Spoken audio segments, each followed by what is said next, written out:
малко да се напия, че тая жена докъде няма. Много хубава водка се взимаха, оригинална.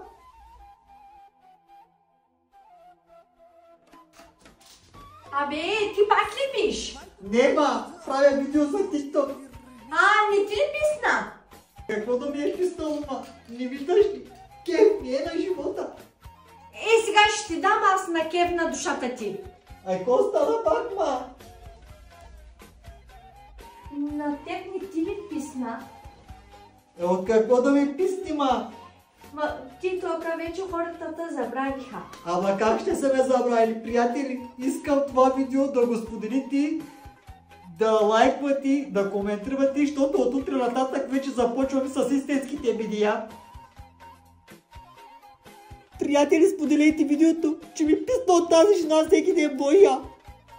Толкова бил. Да видим сега какво ще стане. много ми писна от тебе, ма.